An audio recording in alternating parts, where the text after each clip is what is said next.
At this time, I have the honor to present to you the moral leader of our nation. I have the pleasure to present to you Dr. Martin Luther King, Jr.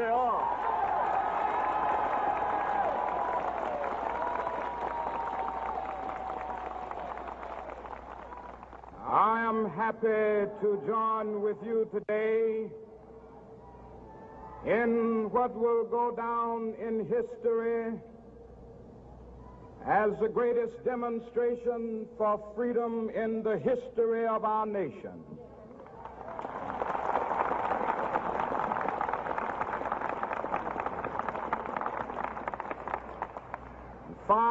$50 years ago,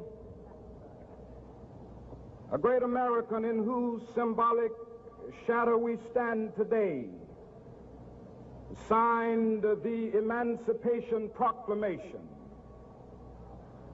This momentous decree came as a great beacon light of hope to millions of Negro slaves who had been seared in the flames of withering injustice. It came as a joyous daybreak to end the long night of their captivity. But 100 years later,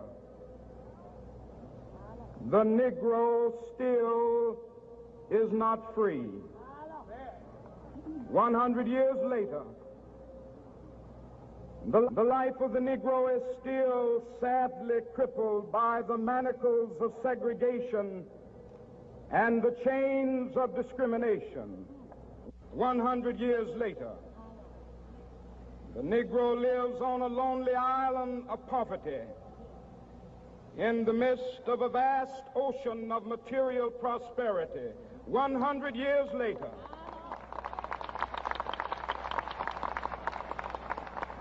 the Negro is still languished in the corners of American society and finds himself in exile in his own land. And so we've come here today to dramatize a shameful condition. In a sense, we've come to our nation's capital to cash a check. When the architects of our republic wrote the magnificent words of the Constitution and the Declaration of Independence, they were signing a promissory note to which every American was to fall heir. This note was a promise that all men, yes, black men as well as white men, would be guaranteed the unalienable rights of life, liberty, and the pursuit of happiness. It is obvious today that America has defaulted on this promissory note insofar as her citizens of color are concerned. Instead of honoring this sacred obligation, America has given the Negro people a bad check, a check which has come back marked insufficient funds.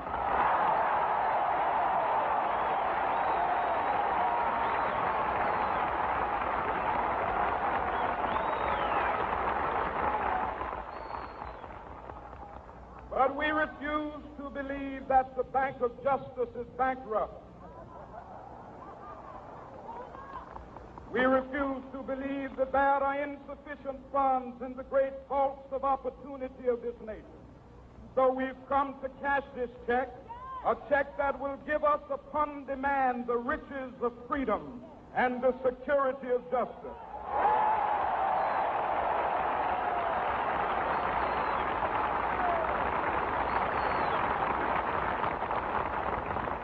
We have also come to this hallowed spot to remind America of the fierce urgency of now. This is no time to engage in the luxury of cooling off or to take the tranquilizing drug of gradualism.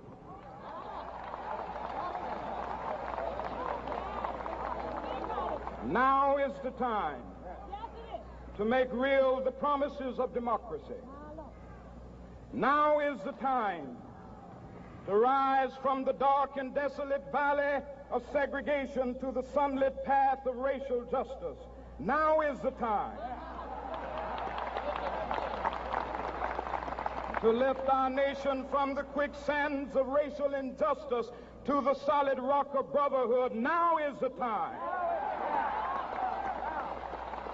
to make justice a reality for all of God's children. It would be fatal for the nation to overlook the urgency of the moment. This sweltering summit of the Negro's legitimate discontent will not pass until that is an invigorating autumn of freedom and equality. 1963 is not an end, but a beginning. Those who hope that the Negro needed to blow off steam and will now be content will have a rude awakening if the nation returns to business as usual.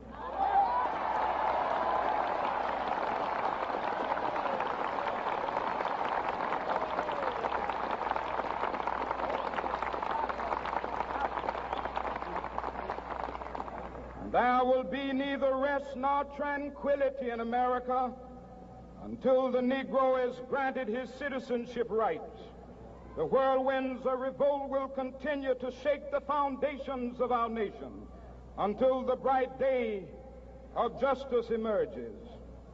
But that is something that I must say to my people who stand on the warm threshold which leads into the palace of justice. In the process of gaining our rightful place, we must not be guilty of wrongful deeds. Let us not seek to satisfy our thirst for freedom by drinking from the cup of bitterness and hatred.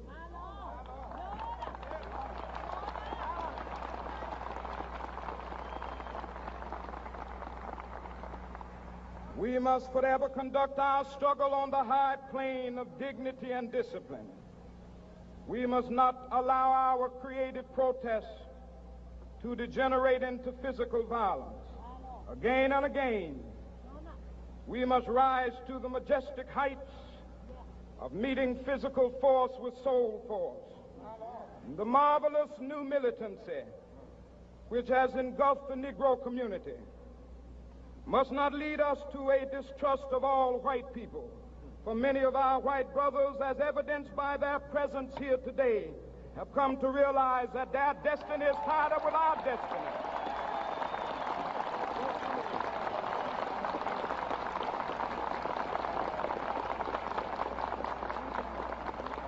And they have come to realize that their freedom is inextricably bound to our freedom. We cannot walk alone. And as we walk, we must make the pledge that we shall always march ahead. We cannot turn back. There are those who are asking the devotees of civil rights, when will you be satisfied? We can never be satisfied as long as the Negro is the victim of the unspeakable horrors of police brutality. We can never be satisfied as long as our body is heavy with the fatigue of travel, cannot gain lodging in the motels of the highways and the hotels of the cities.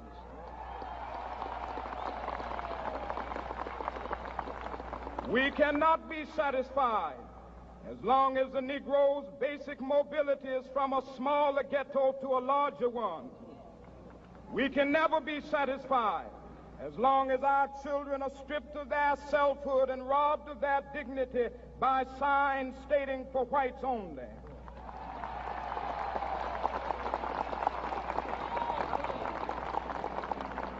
We cannot be satisfied as long as a Negro in Mississippi cannot vote and a Negro in New York believes he has nothing for which to vote.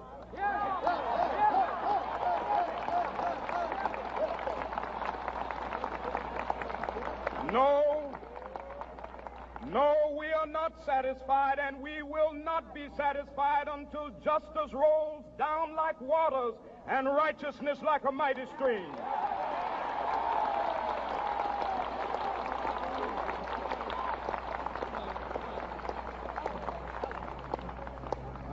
not unmindful that some of you have come here out of great trials and tribulations. Some of you have come fresh from narrow jail cells.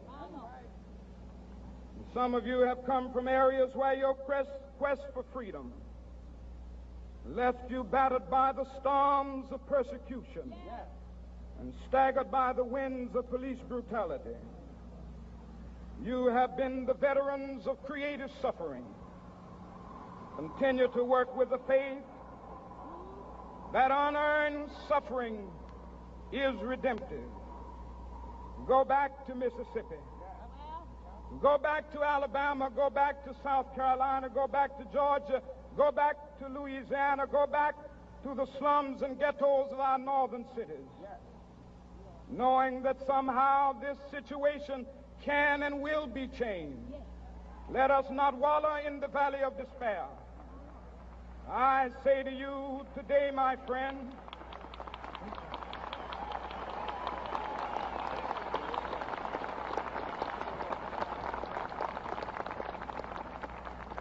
so even though we face the difficulties of today and tomorrow, I still have a dream. It is a dream deeply rooted in the American dream.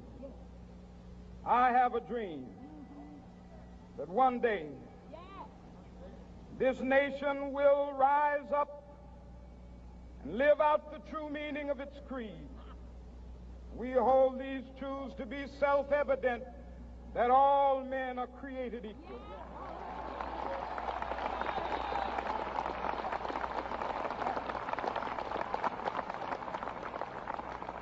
I have a dream that one day on the red hills of Georgia, the sons of former slaves and the sons of former slave owners will be able to sit down together at the table of brotherhood. I have a dream that one day even the state of Mississippi, a state sweltering with the heat of injustice, sweltering with the heat of oppression, will be transformed into an oasis of freedom and justice. I have a dream that my 4 little children will one day live in a nation where they will not be judged by the color of their skin, but by the content of their character. I have a dream today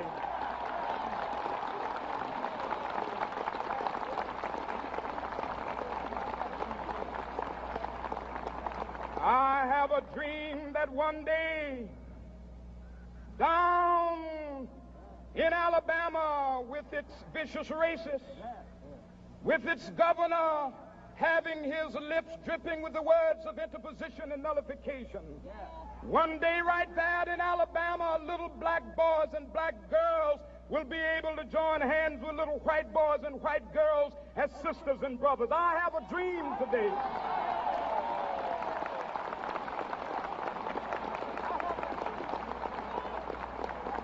I have a dream that one day every valley shall be exalted, and every hill and mountain shall be made low. The rough places will be made plain, and the crooked places will be made straight, and the glory of the Lord shall be revealed, and all flesh shall see it together.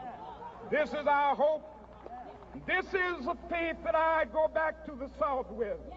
With this faith, we will be able to hew out of the mountain of despair a stone of hope. With this faith, we will be able to transform the jangling discords of our nation into a beautiful symphony of brotherhood. With this faith, we will be able to work together, to pray together, to struggle together, to go to jail together, to stand up for freedom together, knowing that we will be free one day. This will be the day. This will be the day when all of God's children will be able to sing with new meaning, "My country, 'tis of thee. Sweet land of liberty, of thee I sing. Land where my fathers died, land of the pilgrim's pride. From every mountainside Let freedom ring. And if America is to be a great nation, this must become true.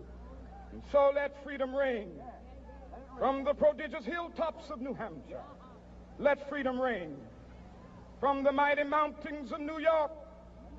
Let freedom ring from the heightening Alleghenies of Pennsylvania. Let freedom ring from the snow-capped Rockies of Colorado. Let freedom ring from the curvaceous slopes of California. But not only that, let freedom ring from Stone Mountain of Georgia. Let freedom ring from Lookout Mountain of Tennessee. Let freedom ring from every hill and molehill of Mississippi, from every mountainside. Let freedom ring, and when this happens, and when we allow freedom ring, when we let it ring from every village and every hamlet, from every state and every city, we will be able to speed up that day when all of God's children, black men and white men, Jews and Gentiles, Protestants and Catholics, will be able to join hands and sing in the words of the old Negro spiritual, free at last, thank God Almighty, we are free at last.